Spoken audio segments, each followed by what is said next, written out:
Itu ada undang-undangnya dulu, tapi digagalkan karena memilih itu adalah hak konstitusional, dipilih itu adalah hak konstitusional. Kita udah sepakat dengan itu. Sekarang kan persoalannya kita kan harus berpikir strategis gitu, nyiapin orang yang ya oke lah, jalur dinasti satu, tapi kan nggak boleh dibiarin itu sendirian. Dinastinya nggak biadab, tapi membiarkan jalur itu bertahan sendiri sebagai jalur dominan, nah itu yang lebih biadab.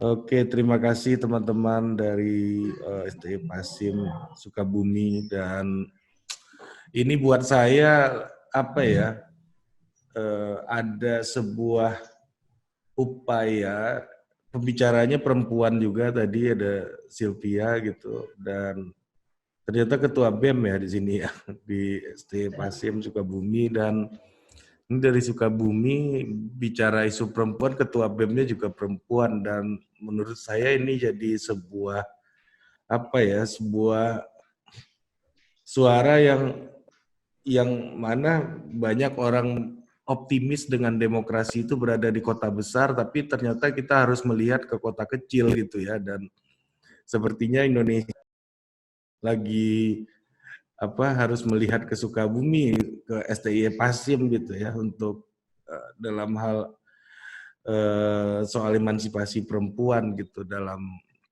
hal kepemimpinan. Dan mungkin saya ingat betul saya di DM oleh Sylvia karena mendengar salah satu konten saya dengan PKS ya, apa podcast kemarin sore, anak-anak itu waktu itu interview saya.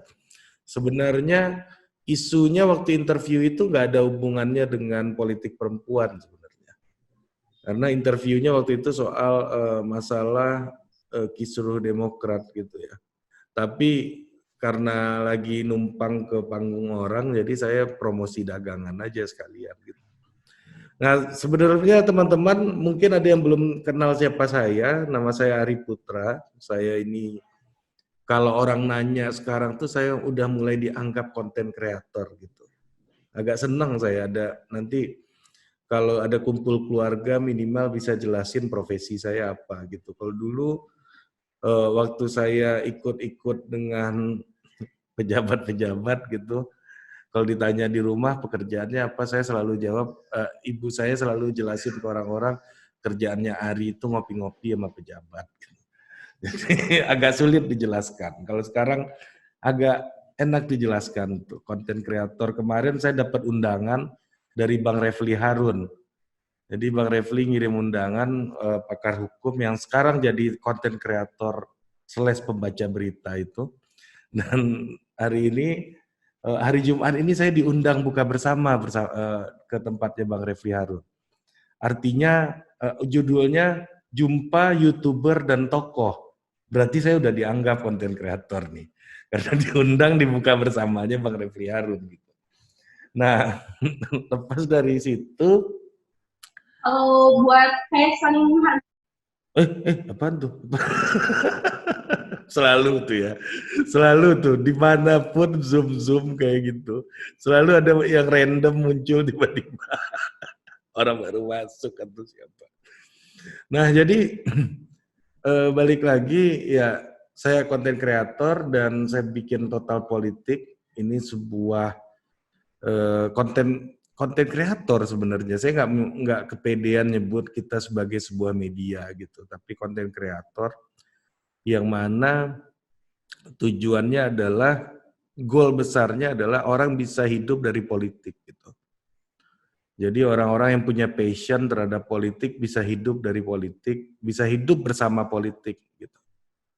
Jadi ada value yang mengatakan bahwa value kami meyakini bahwa orang bisa hidup di dalam iklim demokrasi, bisa hidup layak dan memberikan dampak kepada masyarakat gitu. Jadi tujuan besarnya itu hidup bersama, hidup dalam politik gitu. Hidup bersama politik. Dan itu sebenarnya apa itu, kalau mau ditanya apa itu total politik, yaitu orang-orang yang total dalam politik.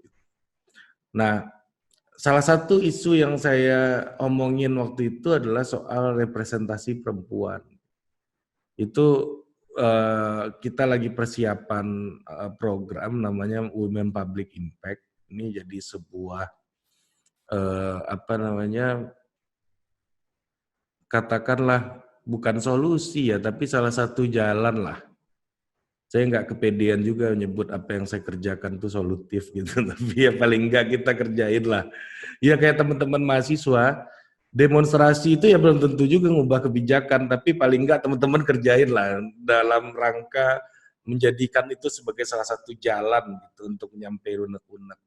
Ya kita juga kalau sama pacar, sama pasangan gitu, kalau berantem juga nggak butuh solusi kan, cuma mau ngomel aja kadang-kadang kan gitu. Jadi itu jadi salah satu jalan untuk menyampaikan apa yang di otak kita. Nah, jadi di 2019, di 2014, saya terlibat di dalam 2 pemilu ini sebagai non partisan actor lah. Di 2014 itu saya jadi pelatih, fasilitator untuk pemilih pemula. Di 2019 itu saya masuk ke membantu di dapurnya salah satu partai politik waktu itu. Dan jelang 2019 beberapa kali saya bukan pindah-pindah ya, punya banyak kerjaan di berbagai macam partai politik juga. Sebelum bikin total politik lah waktu itu.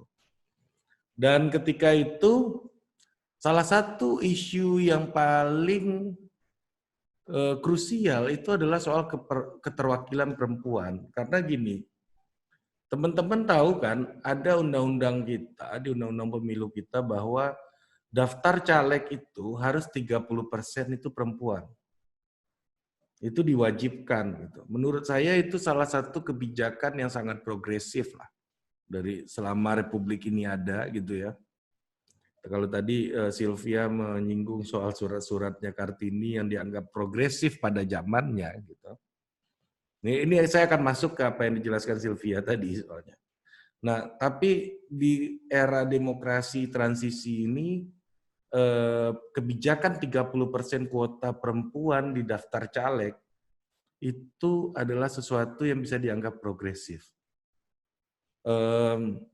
Karena apa? Karena memang ada paksaan gitu untuk melakukan memenuhi kuota perempuan, memenuhi kehadiran perempuan. Jadi dipaksa. Nah, namanya sesuatu yang dipaksa kan belum tentu bahagia kan begitu, ya kan? Ada orang menikah dipaksa juga belum tentu bahagia gitu. Tapi ya awal-awal mungkin dipaksa, mungkin mulai terbiasa dan kemudian juga cinta gitu. Nah, di Indonesia ini kita ini karena nih aturan dipaksa, kita udah mulai di level yang mulai terbiasa. Terbiasa ini untuk memenuhi kuota 30% ini tentunya dengan berbagai macam cara, dengan banyak cara. Nah, salah satu cara yang ada di kepala partai, 30% kuota itu beban untuk banyak dapil, terutama dapil-dapil yang bisa saya bilang keterlibatan perempuannya kurang lah gitu, kalau kita nggak mau bilang konservatif gitu ya. Tapi keterlibatan perempuannya kurang di ranah publik gitu. Nah, itu yang terjadi gitu. Jadi aduh, ini perempuan gimana? Jadi partai politik berpikir menjelang pemilu, caleg perempuan itu adalah komoditas. Kalau ada caleg perempuan yang mau nyalek aja, menuhin kuota, kita syukur. Tapi kalau ada perempuan pinter, gitu, sekolahnya bagus, orangnya cantik, ini kita pakai, kita utamakan. Tapi kalau ada yang pinter, sekolahnya bagus, cantik, keluarga terpandang, istrinya bupati, anaknya bupati, gitu. Itu lebih prioritas lagi. Nah, jadi sepanjang reformasi dari 98 sampai hari ini, itu 30% kuota pencalekan itu yang diberikan kepada perempuan tidak pernah tercapai di DPR-nya. Jadi 30% itu di pencalekan, di pencalonan, setelah mereka terpilih itu nggak nyampe 30% yang masuk ke parlemen gitu. Nggak nyampe 30%. Walaupun nih sekarang lagi naik nih, dari 18 jadi 21% sekarang. Lagi naik nih angkanya. Tapi itu masih jauh lebih baik daripada selama masa Orde Baru yang cuma 11%, 12% gitu. Jauh lebih baik gitu. Itu harus kita apresiasi lah. Agak optimis lah kita sedikit dengan politik perempuan di Indonesia hari ini. Nah, itu by quantity. Nah, sekarang pertanyaannya by quality. Siapa orang yang masuk ke DPR ini? Perempuan-perempuan mana gitu? Apakah ada alumni STIE Pasin Sukabumi yang masuk ke situ gitu? Juga itu yang jadi tanda tanya kemudian gitu. Apakah ketua BEM seperti Sylvia Fauzia ini bisa menjadi salah satu orang yang sampai ke sana? Itu yang jadi pertanyaan.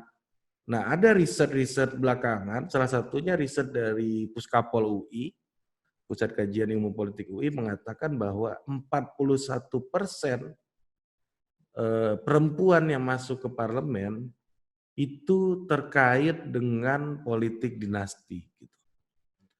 Jadi ada temuan itu, bahwa 41% itu memang borjuis lokal atau elit lokal gitu. Masih ponakannya, anaknya, mantunya, istrinya, istri pertamanya, istri keduanya gitu. Itu macam-macam gitu ya. Jadi itu jadi realitas politik kita. Nah, tapi apakah itu buruk? Ya enggak juga sebenarnya gitu.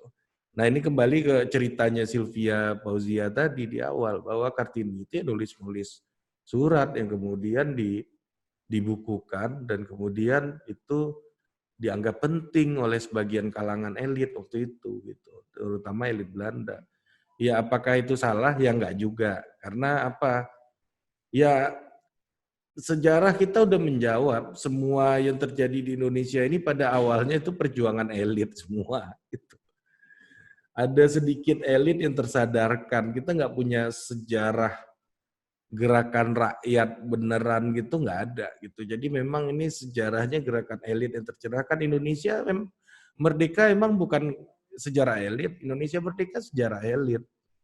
Ini kayaknya Belanda ini mulai ngaco nih, kelamaan nih dia nggak pulang-pulang nih gitu kan. Kok kita disuruh-suruh ya bro? Ya udah kita lawan aja deh gitu kan. Itu kan segelintir orang terdidik yang sadar gitu dengan kejadian kayak begitu gitu. Nah sama halnya dengan politik perempuan ini gitu. Yang tadinya itu ada aktivis-aktivis NGO yang sadar gitu. Oh, coba kita tanya di rumah kita. Pemimpin tuh perempuan laki-laki, Bu, Pak, gitu kan, Ibu, Ayah, gitu. Pasti laki-laki semua jawabnya. Tapi ada sedikit elit waktu itu di Jakarta, gitu, yang sadar bahwa ya elit-elit NGO, terus beberapa segelintir aktivis partai politik, gitu, yang sadar bahwa perempuan ini harus masuk parlemen. Karena apa? Banyak isu perempuan yang harus diselesaikan, gitu. Nah, sedikit elit ini yang membuat akhirnya ada aturan progresif yang saya bilang tadi, 30% tadi. Nah, ketika udah diatur 30%, ternyata nggak pernah nyampe 30%, tapi naik lah dari 10, 15 gitu. Paling tinggi 15. Jadi 21% sekarang, jauh banget naiknya. Jadi ini sebuah hal yang patut disyukuri dalam derajat tertentu gitu. Tapi ketika udah nyampe 21%, udah mau 30, ya kita mulai tanya lagi, ini siapa yang masuk gitu. Apa benar ini perempuan yang diharapkan gitu kan. Jangan-jangan mereka nggak perform gitu. Nah ini juga yang menjadi pertanyaan kemudian. Nah kalau dari data tuh 41%, artinya apa? Mayoritas masih aktivis partai politik yang masuk. 41% itu masih hubungannya dengan politik dinasti. Tapi dari 59% itu Apakah ini orang-orang yang qualified? Nah, itu pula yang perlu kita analisis lagi lebih lanjut gitu. Misalnya dengan latar belakang artis gitu misalnya. Bukan saya bilang artis ini pasti jelek, banyak artis yang bagus juga banyak gitu. Aktivis yang bagus juga banyak, tapi aktivis yang jelek juga ada gitu ya. Jadi kita bisa bikin penilaian masing-masingnya secara objektif gitu. Artis berapa yang dianggap publik bekerja, aktivis berapa gitu. Jadi saya belum lihat juga ada survei yang atau data yang mencoba untuk menelaah datanya ke arah situ. Gitu. Tapi paling tidak data itu memperlihatkan 41% itu terkait dengan politik dinasti. Ini kaitannya apa? Kaitannya dengan munculnya pragmatisme politik di Indonesia ketika demokrasi langsung. Jadi 5 tahunan itu partai politik diwajibkan harus tembus 4%. Kalau nggak tembus 4%, dia hilang gitu. Kalau dia hilang, dia nggak punya pengaruh. Kalau dia nggak punya pengaruh, duitnya udah banyak dia taruh di situ, ketua partainya atau elit partainya gitu. Sehingga apa? Ketika pemilu, dia butuh orang-orang yang benar-benar bisa jadi vote getter. Nah, perempuan yang bisa jadi vote getter ini adalah aset utamanya. Nah, maka dari itu, saya bukan bilang politik dinasti itu pasti jelek, enggak gitu. Tapi kemungkinannya jelek ada, seperti halnya politik lainnya kemungkinan jeleknya juga ada. Tapi begini, kalau memang dinasti yang banyak masuk ya, karena memang dinasti mempersiapkan orang-orangnya buat masuk kan begitu persoalannya, ya kan? Kalau saya punya anak perempuan gitu misalnya atau laki-laki lah, tapi dalam konteks ini perempuan ya. Dalam konteks ini perempuan, saya punya anak perempuan, dia harus jadi anggota DPR. Ya saya siapkan, minimal uangnya saya siapin gitu. Iya kan? Minimal uangnya harus saya siapin lah, dia maju. Nah sementara sektor lainnya nggak seserius dinasti ini mempersiapkan orang buat masuk ke DPR, itu juga masalahnya gitu. Misalnya akademisi, misalnya, ya kita sebutlah akademisi. Seserius apa rekan akademisinya untuk dorong temannya masuk ke DPR itu? Atau ya seperti rekan saya Bang Refli Harun ini yang baru-baru ini mengundang saya buka bersama karena saya sudah dianggap bagian dari dia. Kalau saya disuruh masuk ke parlemen, seserius apa dia nyiapin saya? Gitu loh. Nah, sayangnya yang paling serius berpolitik itu ya dinasti-dinasti ini di Indonesia. Bahkan ya pengusaha-pengusaha pun kalah juga sama dinasti-dinasti ini. Ya kita bisa lihat lah, ada beberapa daerah, saya nggak mau nyebut nama ya, beberapa daerah pengusaha-pengusaha kaya itu datang, duitnya itu banyak banget, yang siap buat ditabur-tabur, lawannya dinasti, yang menang dinasti. Dinasti itu bertahan di sana. Karena apa? Ya, karena memang dinasti ini nature-nya dia punya mekanisme untuk mempersiapkan gitu. Dengan berbagai macam instrumen yang dia miliki. Misalnya kita contohkanlah kasus antara Gibran dan Pak Jokowi waktu majuin anaknya Gibran putranya Pak Jokowi, ini takut salah ngomong nih gua nih. Nanti tiba-tiba gua diciduk kan. Enggak. Jadi maksudnya gini, misalnya Gibran, anaknya Pak Jokowi, maju di pemilihan wali kota Solo. Ya. Jadi, ya Pak Jokowi, gimana pun di keluarga itu udah ada mekanisme menyiapkan anak ini untuk jadi seseorang, kan gitu. Minimal sekolahnya bagus gitu kan.